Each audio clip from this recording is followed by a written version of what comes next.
Viewers, in this video we will learn about how to use images in Xamarin Form. Let's flip to Visual Studio.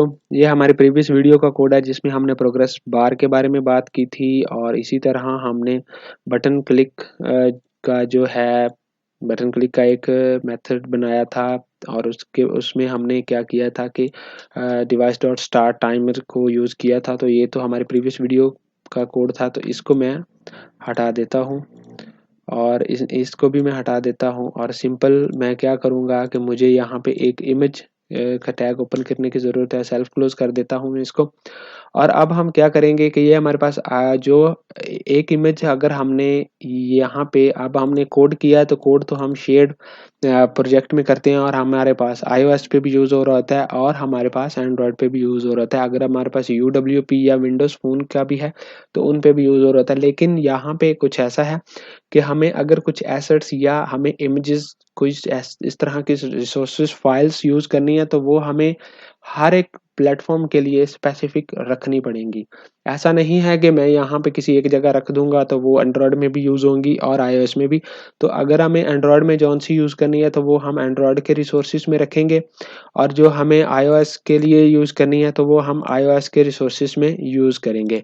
तो मेरे पास एक image downloaded है, ये एक sample image है। मैं इसको कॉपी करता हूँ सिंपल और मैं इसको एंड्रॉयड में आता हूँ। पहले मैं ड्रॉएबल में पेस्ट कर देता हूँ।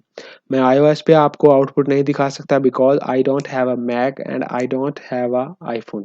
तो मेरे पास developer डॉट जेपीजी की इमेज पेस्ट हो चुकी है हमारे एंड्रॉयड के प्रोजेक्ट में और सेम ही हम काम करेंगे हमारे iOS की रिसोर्सेज में पेस्ट करेंगे। हमारे पास जितनी भी इमेजेस या कोई फ़ॉन्ट्स की जो फाइल्स होंगी या इस तरह और भी जो हम चीज़ें यूज़ करेंगे प्रोजेक्ट के लिए, तो हम रिसोर्सेज के प्रोजेक्ट में रखेंगे iOS के लिए।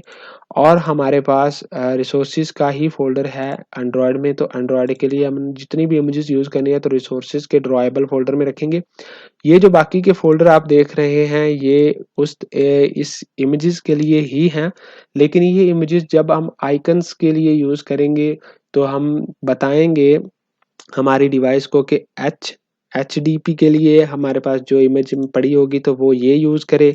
हमारे पास मीडियम डिवाइस के लिए, एक्स्ट्रा एचडी डिवाइस के लिए तो वो ये वाली ऑटोमेटिकली इनमें से इमेजेस उठाएगा। तो अब हम क्या हमारे पास इमेज आ चुकी है, तो मैं क्या करता हूँ कि इसको डिप्लॉय करता हूँ।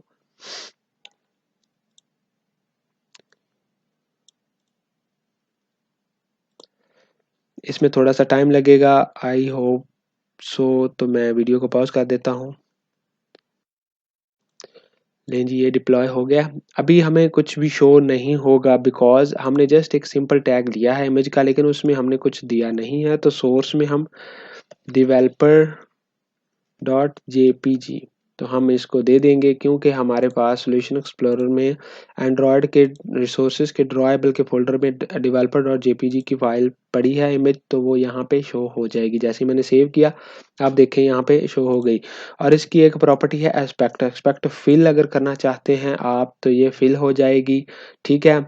इसमें अभी आपको थोड़ा सा कुछ ज़्यादा डिफरेंस नज़र नहीं आया, लेकिन जब हम ग्रिड व्यू यूज़ करेंगे, जब हम स्टैक लेआउट यूज़ करेंगे तो तब आपको इसका ज़्यादा डिफरेंस देखने को मिलेगा। तो ये फिट है, तो जो हमारी हाइट एंड विड्थ गिवन होगी इस इमेज को तो उस हिसाब से इसको अब ये बढ़ जाएगी। फिल किया है हमने तो जितनी भी इसके पास है स्पेस ये इमेज पूरी की पूरी जगह घेर लेगी। इसके अलावा हम इसको हाइट विड्थ जो नॉर्मल प्रॉपर्टीज़ हैं हर एक कंट्रोल की होती हैं, तो मैं इसको 200 अगर कर दूँ तो ये हो जाएगा। और अगर मैं इसको विड्थ प्रॉपर्टी भी सेट कर दूँ तो ये फिर भी हो जाएगा। तो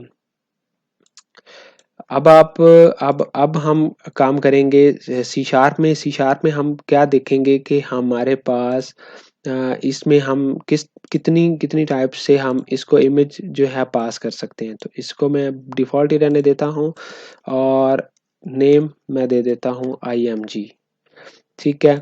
IMG हमारे पास एक प्रॉपर्टी बन गई। तो IMG जो है हमारे पास डॉट सोर्स, ठीक है, सोर्स हमने दे दिया। अब हमारे पास इमेज सोर्स है from file, from resources, from stream, from URI।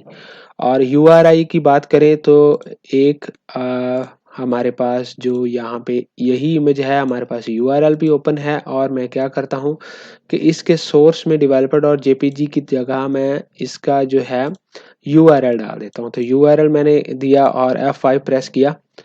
तो F5 की प्रेस करनी है आपने, ब्रॉक लेसनर वाला F5 नहीं लगा देना। तो अभी हमारे पास ये जो सोर्स में हमने यूआरएल पेस्ट किया है, तो इस यूआरएल पे जो इमेज अगर अवेलेबल हुई तो ये यहाँ पे शो होनी चाहिए हमें। तो वो हो गई। तो इसके लिए मेरा ख्याल है कि आपको एक एक्सेस भी देनी होगी अपनी एप्लीकेशन में, तो वो हो सकती है आई थिंक सो इंटरनेट की। तो इंटरनेट तो शायद ज़रूरत नहीं है, इतना तो वो खुद ही कर सकता है। तो अब हमने सोर्स में हमने क्या दिया है कि यूआरएल, और यही चीज़ हम image dot source equal to है इमेज सोर्स डॉट फ्रॉम। और यूआरआई की जब हम बात कर रहे हैं कि इंटरनेट के हवाले से, तो इंटरनेट आपकी डिवाइस जो अब आप यूआरएल दे रहे हैं, जिस यूआरएल पे इमेज पड़ी है, तो वो आपकी डिवाइस कनेक्टेड होनी चाहिए, इंटरनेट चल रहा होना चाहिए। ऐसा नहीं है कि वो खुद से ही कर लेगी। तो फ्रॉम यूआरआई, तो फ्रॉम यूआरआई की अगर मैं ओपन करूं, बात करूं, तो ये यूआरआई का एक हमारे पास ऑब्जेक्ट लेगी। तो इसको हमें सबसे पहले करना होगा जनरेट, या यहीं पे भी हम इसको कर सकते हैं न्यू यूआरआई बना के हम इसकी क्लास, और ये क्या लेती है स्ट्रिंग। तो सिंपल मैं यहाँ पे वही यूआरएल कर देता हूँ पेस्ट और इसको कर देता हूँ ऐसे। तो ये अब मुझे सेम रिजल्ट देगी जो इसने मुझे पहले दिया था। और इसको अगर मैं प्रॉपर वे से करना चाहूँ तो यूआरआई का मैं एक ऑब्जेक्ट बनाऊंगा, इक्वल टू करूंगा न्यू यूआरआई, और यहाँ पे इसको मैं ये स्ट्रिंग पास करूंगा। ये ओवरलोड 6 पैरामीटर्स हैं इसके, हम ये कर सकते हैं लेकिन हमें उसकी ज़रूरत नहीं है। तो मैं यहाँ से करूँगा इसको कट, यहाँ करूँगा पेस्ट, और सिंपल यहाँ पे यूआरआई का ऑब्जेक्ट पास करूँगा इसको, और ये हमें दे देगी। ठीक है, ये हो गया यूआरआई के थ्रू। अगर इमेज डॉट सोर्स आपको .NET C# में एक्सेस करना है तो इमेज सोर्स आप देंगे, ना कि यहाँ पे इमेज आप लिखना शुरू कर दें। अगर आपके पास फाइल है, फाइल में से आप लेना चाहते हैं स्ट्रिंग, आप फाइल का जो है पाथ है वो सेट करेंगे इसको, वो आपको देगी रिसोर्सेज, आपके पास रिसोर्सेज में पड़ी है।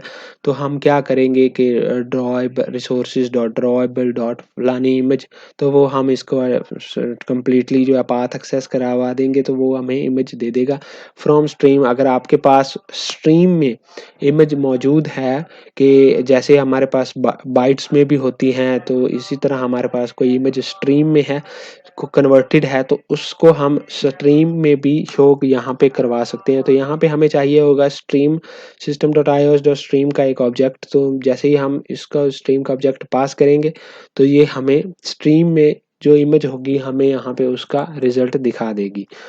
तो इस वीडियो में इमेजेस के लिए इतना ही, आप मिलते हैं नेक्स्ट वीडियो में, तब तक के लिए खुदा हाफिज।